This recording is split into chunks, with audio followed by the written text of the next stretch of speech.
The first thing Ambassador Burrel 9 of the Sorvathi Collective noticed about humans was how casually they lied about being fine. Not in a sinister way. Not in the calculated, diplomatic way that the Torvian Senate had perfected over 1100 years of galactic negotiation. No, humans did it the way some creatures breathed, automatically, effortlessly, and with an absolutely baffling smile on their face. "How are you holding up, Captain Mira?" Burrel 9 had asked the human commander standing at the war table inside the Sorvathi command vessel, the Velrath Prime, during what everyone present was carefully trying not to call a crisis. "Fantastic," Captain Mira Osei had said, her voice steady and warm, while behind her through the reinforced viewport, 2 full Sorvathi battle cruisers were actively on fire. Burrel 9 had 3 eyes. All 3 of them blinked at different times, which was his species' version of a long, uncomfortable pause. "2 of our ships are burning," he said. "Yep," she confirmed, nodding once, as if he had pointed out an interesting cloud formation. This was the beginning. This was when Burrel 9 first started to suspect that something about the human species did not quite add up. Not in a threatening way, he told himself later. More in the way you suspect a simple arithmetic problem is somehow missing a variable that would make the answer change completely. He had been wrong, of course. It was threatening, spectacularly so. But that realization would take another 14 rotations to arrive, and it would arrive in the most undignified way possible, which is to say all at once. Let us go back further though, because the story does not begin with Burrel 9, and it does not begin with Captain Mira Osei and her dangerously relaxed attitude toward ship fires. The story begins 3 standard galactic years earlier, when humanity formally applied for membership in the Sorvathi-led coalition of aligned worlds. The application had been reviewed, debated, tabled, re-reviewed, and ultimately accepted with moderate enthusiasm, which in galactic diplomatic terms meant that most species neither feared humanity enough to reject them, nor trusted them enough to celebrate. Humans arrived at the table as what the Dorvians classified as a Tier 2 emergent species, which was a polite way of saying, "You are new, you are interesting, and we have absolutely no idea what to do with you yet." Humans, for their part, seemed perfectly comfortable with this assessment. Commander Talith of the Galvorn Armada, a species that communicated primarily through subsonic vibrations and considered any creature without natural body armor to be an evolutionary oversight, had been assigned to oversee the human military integration. He had submitted 17 reports to the Coalition High Council in the first 6 months. 3 of those reports had been about human dietary habits, which Talith had found alarming. 2 of those reports had specifically concerned a substance humans called hot sauce, and whether it was a weapon or a condiment. The Council had not taken those reports seriously enough.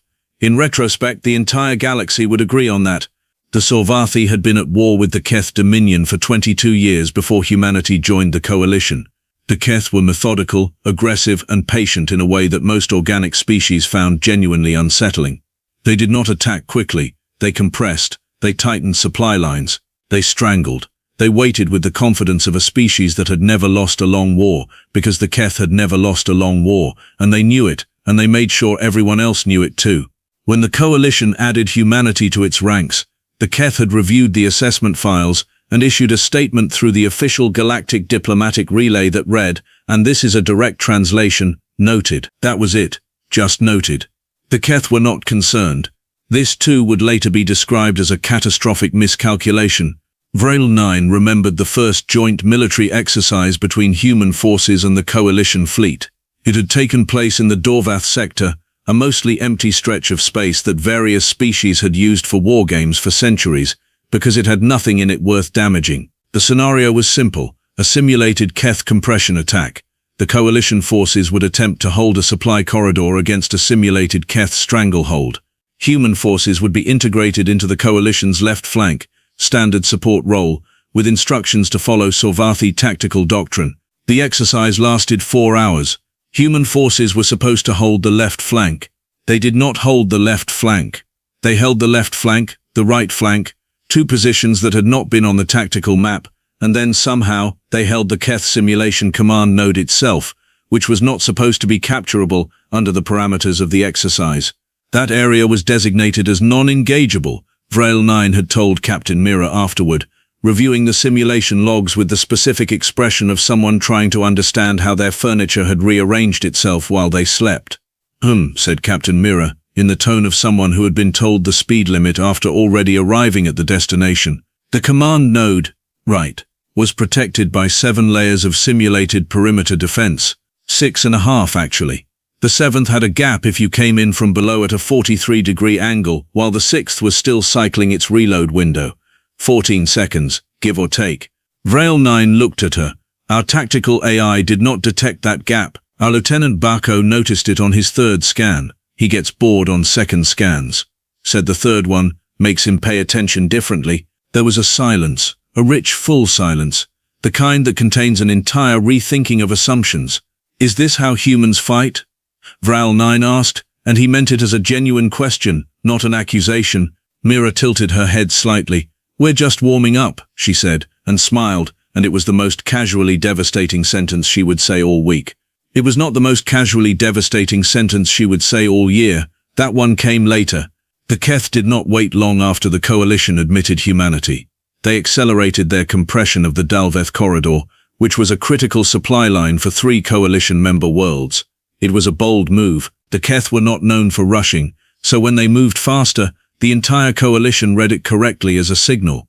The Keth were not afraid. They were indifferent. They had decided to simply close the corridor before humanity could be properly integrated into Coalition military command. Wrap up the campaign before the new piece on the board could learn the rules.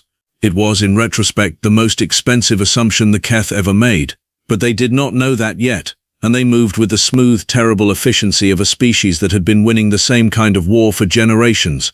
Vrail 9 was aboard the Velrath Prime when the Keth struck the first real blow, not a simulation, the actual war.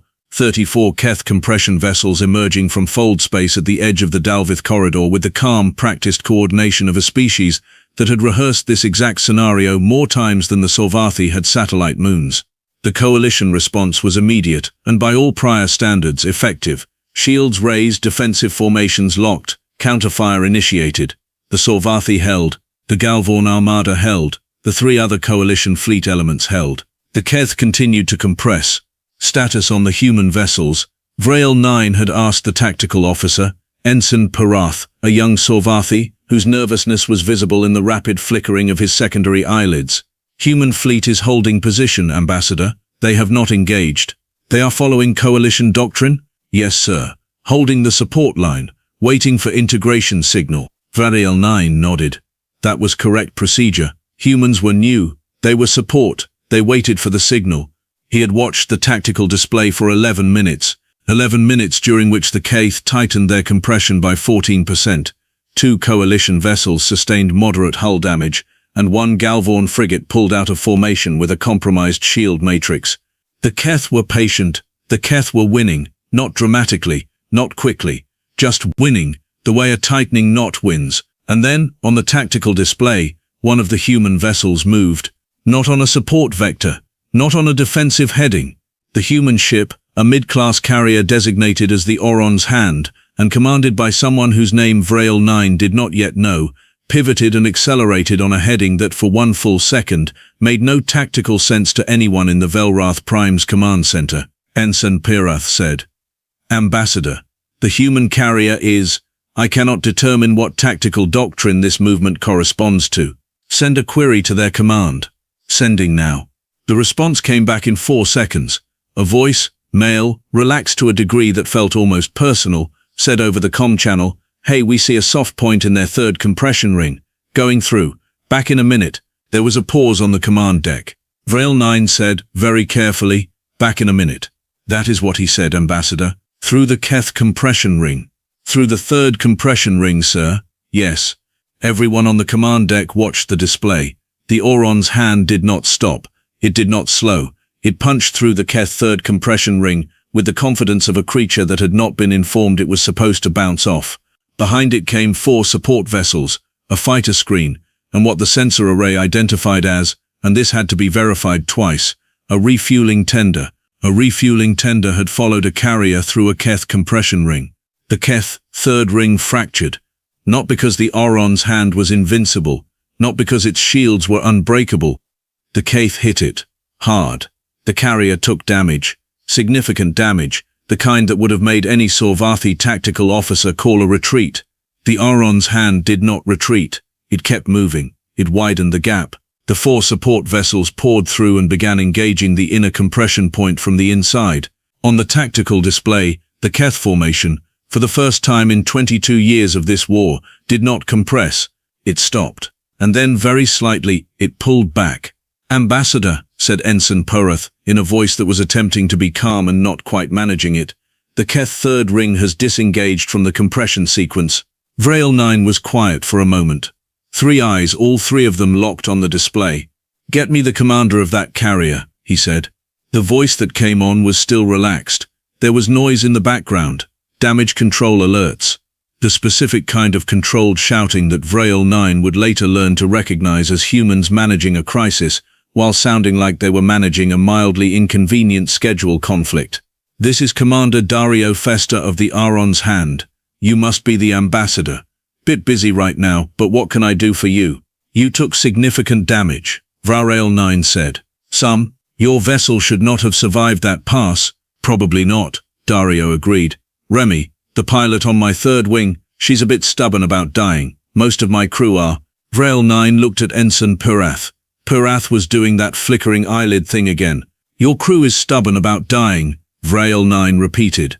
"We think of it less as stubbornness and more as a deeply inconvenient personal policy," Dario said, and somewhere behind him someone laughed, briefly, before apparently returning to whatever crisis they were managing.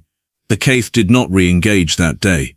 They held their new, slightly fractured position and recalculated.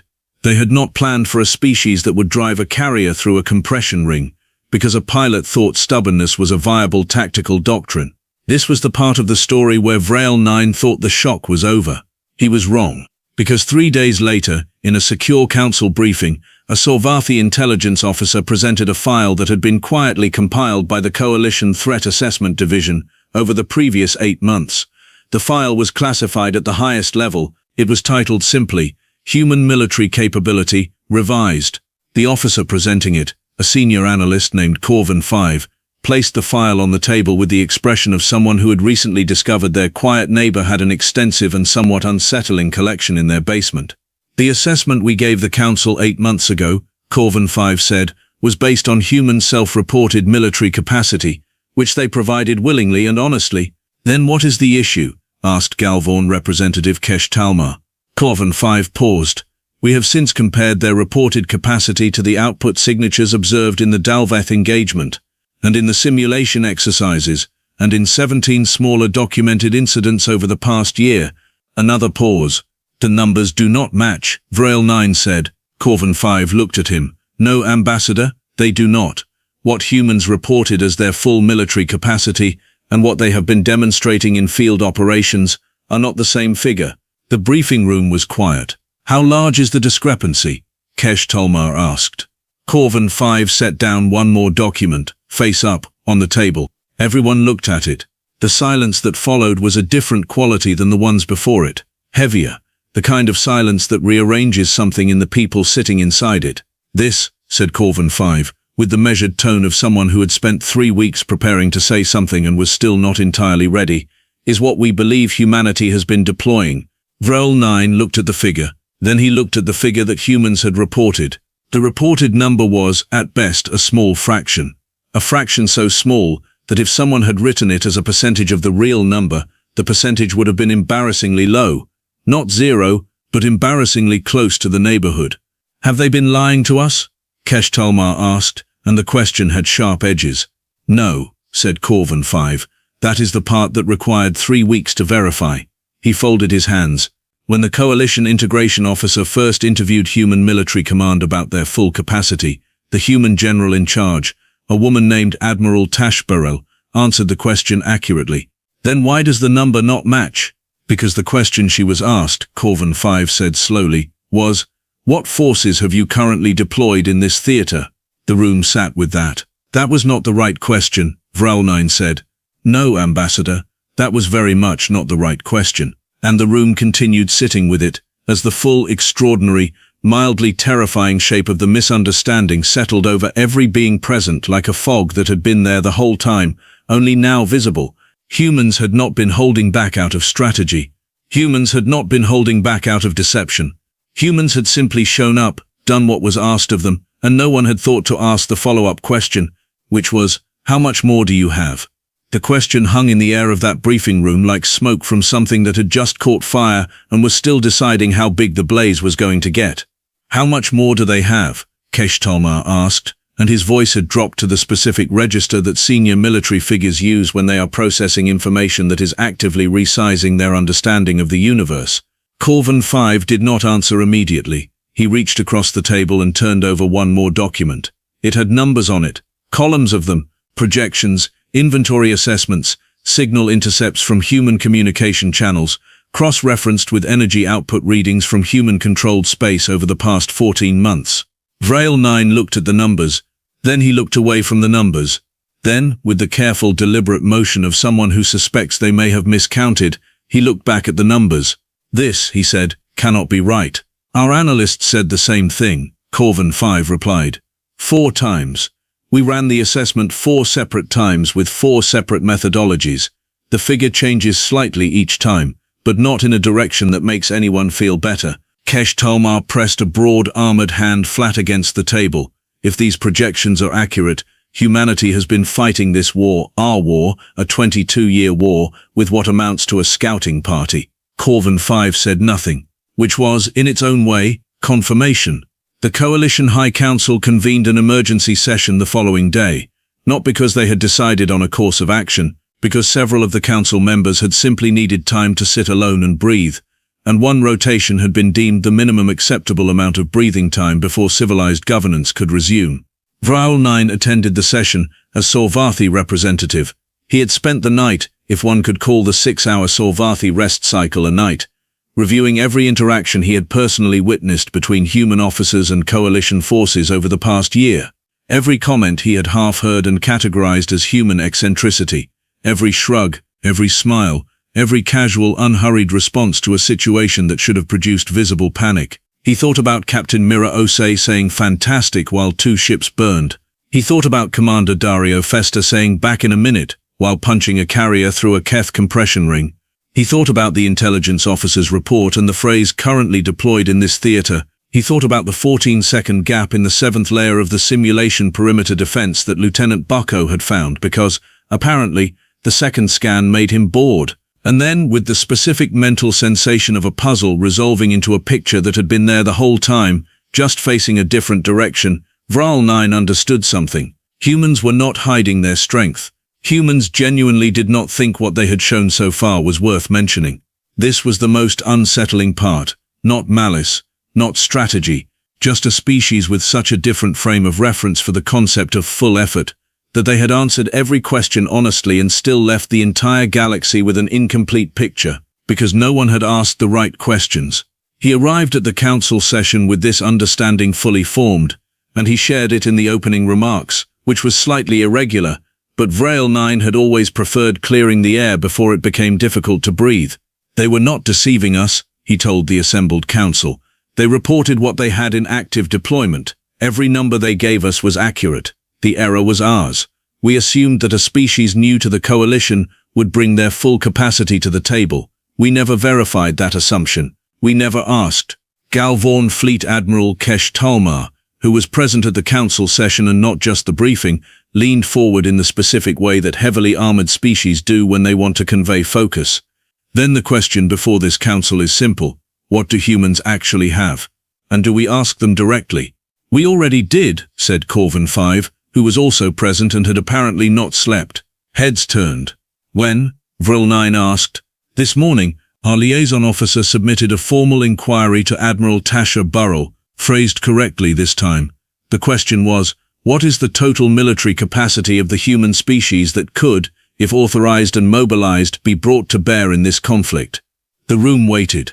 Corvin 5 placed one final document on the table. This was her response. There was a sentence on the document, a single sentence followed by 3 attached files of supporting data that Corvin 5 said his team had only partially processed because the full processing would take an estimated 4 more days, and they had felt the single sentence was sufficient for the purposes of this meeting. The sentence read, "Depends on how much we're needed." Keth Dominion made a sound. It was a low resonant sound. The kind that the Galvorn produce when something has struck them with more force than they had braced for. Depends on how much they are needed, he repeated. Yes, said Corvin 5. That is not a number. No, but the attached data files represent the low, mid, and high mobilization scenarios. Our analysts have finished processing the low scenario. He paused. The low scenario is already larger than the combined active fleet strength of every coalition member world combined. Nobody said anything. Somewhere, in the ventilation system of the council chamber, something made a small mechanical clicking sound. It was the most noise in the room for several seconds. And the mid-scenario? Vral 9 asked. Corvin 5 looked at him with an expression that said, clearly and without words, that he was not emotionally prepared to discuss the mid-scenario at this time. Right, said Vral 9. Meanwhile, and this is important, across the Galactic sector, the Keth were also recalculating. The Keth Dominion had not survived as a dominant military power for 3 centuries by being slow to revise its assumptions. They were methodical, they were analytical, they had their own intelligence apparatus, and while it was not as deeply embedded in coalition space as they would have liked, it was good enough to observe outcomes. The outcomes at Dalvith had been observed. The Keth Strategic Council, which operated out of a vessel called the Immovable Conclusion, which tells you a great deal about Keth institutional culture, convened its own internal review. Their lead strategist, a being named Executor Vrath, had been running Keth military campaigns for 19 years. Vrath had personally overseen the compression strategy that had held the Dalvith corridor for 14 of those years. Vrath did not panic. Vrath had never panicked. Vrath approached problems the way one approaches a complex mechanical system, methodically, with the right tools, and with the expectation that the system would eventually behave according to its specifications. Humans, as far as Vrath could determine from 2 months of careful observation, did not behave according to their specifications.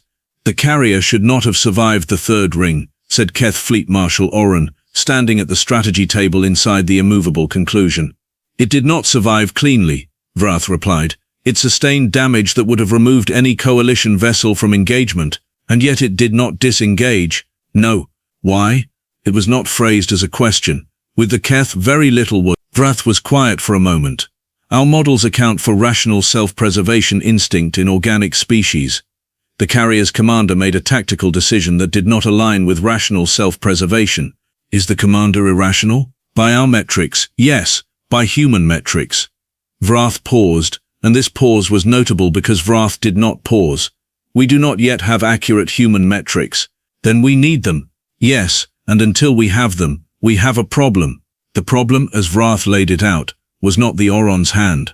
The problem was not Commander Dario Festa and his crew's inconvenient personal policy about dying. The problem was what the Auron's hand represented, a species that the Keth had categorized as minor, new, unintegrated, and not yet worth strategic attention, had walked into a 22-year war and done something in its first real engagement that no Keth model had predicted. If we were wrong about this engagement, Vrath said, we need to examine what else we may be wrong about. The intelligence review took 6 days. On the 7th day, Executor Vrath submitted a report to the Keth Strategic Council that contained, among other things, a revised threat assessment for humanity. The revised threat assessment was classified at the Keth's highest level, which was a level so restricted that only 12 beings in the entire Keth Dominion had access to it, and 3 of those beings had to be present simultaneously to open the file. The report concluded, in summary, that the Keth had been making the same assumption the Coalition had been making, from the opposite direction. The Coalition had assumed humans were small because humans had presented small. The Keth had assumed humans were small because the Coalition had told everyone they were small. Neither had checked the source. The source, when you checked it, did not say small. Executor Vrath, who had never panicked, sat alone in the Immovable Conclusions strategy room for 40 minutes after reading the full intelligence assessment. Then he called for a direct communication line to the Coalition diplomatic relay. This was in 22 years of war, the first time the Keth had initiated diplomatic contact. Vral 9 received the communication request while standing in the Velrath Prime's observation deck, watching the repaired Auron's hand reintegrate into the Coalition formation. The carrier had new hull plating along its port side that was slightly brighter than the rest of the ship, the way a healed scar is smoother than the surrounding skin. The Keth want to talk, Ensign Purath told him, with both eyelids performing their own independent interpretations of disbelief. "Yes," said Vrail 9. "Do you want to know why they want to talk?" "I believe," Vrail 9 said slowly, watching the Auron's hand settle into formation, "that I already know why." He was right. Vrail 9 was present in the room when Admiral Tashi Burrel was formally informed that the Keth had requested negotiations, and that the consensus among coalition leadership was that humanity's recent performance had been the primary catalyst. Admiral Burrel was a tall woman with a calm face and the specific kind of stillness that takes years of very loud situations to develop. She listened to the full briefing with her hands folded, and when it was finished she nodded once, the way someone nods when information confirms what they had already quietly suspected. "I see," she said. "The Council would like to understand," Vrail 9 said, because he was the one who had requested this meeting, and he had a question he had been forming for 2 weeks. "Why you did not inform us of your full capacity when you joined the coalition?" Admiral Burrel looked at him without defensiveness. "You asked us what we had in deployment. We told you. You knew we were trying to assess your military strength." "Yes, and you did not think to offer the full picture." Burrel tilted her head, just slightly. "Ambassador, we were new. We were guests in someone else's war. You asked what we had ready. We told you what we had ready. It would have been strange to walk into our first coalition briefing and say, also, here is everything we could theoretically build and mobilize if someone really made it necessary." She paused. "That is not how we introduce ourselves." Vrail 9 considered this for a long moment. "How do you introduce yourselves?" "Carefully," she said. "We show up, we do the work that is asked, we learn the situation, then we figure out what is actually needed." "And now," Vrail 9 asked, "now that you have learned the situation?" Burrel looked at him with the clear, even gaze of someone who has finished being modest because the situation has outgrown modesty. "Now we know what is actually needed," she said simply. The Keth negotiations lasted 11 days. They were conducted aboard a neutral station in the Rovarth Expanse, with Vrail 9 serving as coalition lead negotiator and Executor Vrath representing the Keth Dominion. Vrath was exactly what Vrail 9 had expected from Keth leadership, precise, formal, almost architectural in his thinking. He laid out Keth positions with the clarity of someone who had prepared extensively and did not intend to waste words. Admiral Burrel sat in the human seat at the table and said almost nothing for the first 3 days. On the 4th day, Executor Vrath, with a directness that Vrath 9 had to acknowledge was either brave or desperate or possibly both, addressed her directly. "Your forces changed the calculus at Dalvith," Vrath said. "I would like to understand if that represents a ceiling of human capability or a sample." The room was quiet. Admiral Burrel set down the document she had been reading.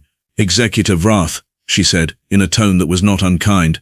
"That was Lieutenant Bako on a standard patrol rotation, Captain Mira managing a support position, and Commander Fester taking a 15-minute initiative with a carrier that was technically only authorized for defensive operations."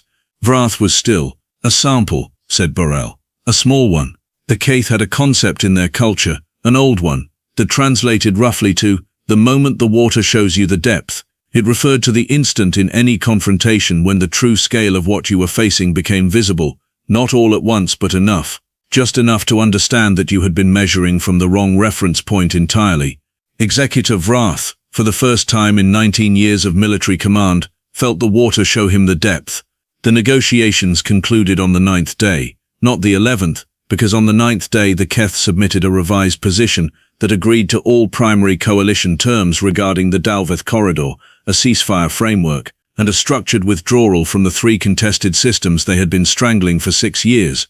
The 10th and 11th days had been reserved for expected deadlock. They were not needed. Vrail 9 sent his formal report to the Sorvathi High Council from aboard the Velrath Prime, sitting at his desk in the dim quiet of the second watch cycle, 3 eyes fixed on the blank space above his display console, while his thoughts arranged themselves. He wrote the report. He filed it, and then he sat for a little longer, thinking about a thing that was not in the report because it did not fit neatly into a formal diplomatic document. He thought about the fact that by every reasonable measure, humanity had not tried yet. Not truly, not fully. They had done what was asked, and then a little more because Bako got bored on second scans, and because Fester had a stubborn crew, and because Mira considered 2 burning ships a manageable Tuesday. But the actual, full weight of what the species was capable of bringing to bear had not been put on the table, and the galaxy had shifted because of the fraction, because of the sample. The water, he thought, had barely shown the surface. He pulled up one final communication before ending his report cycle. It was an unofficial message, not a diplomatic document, not a council filing. He addressed it to Admiral Burrel, and in the interest of honesty, because Vrel 9 believed that after everything, honesty was more useful than diplomacy, he wrote exactly what he was thinking. Admiral Burrel, I have spent the past several weeks recalibrating my understanding of your species. I believe I have not finished. I suspect I will not finish. I wanted you to know that the error was ours, not yours. We asked the wrong questions. We assumed the wrong things. And a 22-year war moved because you answered, correctly, that it depends on how much you are needed. He paused. I hope we never need to find out the full answer to that question. He sent it and sat back and looked at the stars through the viewport. The Auron's hand sitting there in the formation with its bright new hull plating, patient and steady and enormous in ways that had nothing to do with its physical size. Admiral Burrel's response came 11 minutes later. It was short. It said, "You and me both, Ambassador. You and me both." And somewhere aboard the Auron's hand in the main crew mess, Lieutenant Bacco was on his third scan of the galactic map, the second having bored him, finding gaps in formations that had not been listed as having gaps, while Commander Dario Festa drank something aggressively hot, and Captain Mira somewhere nearby was probably describing a crisis as fantastic. The galaxy for now was quiet. It knew better than to assume the quiet was the whole story.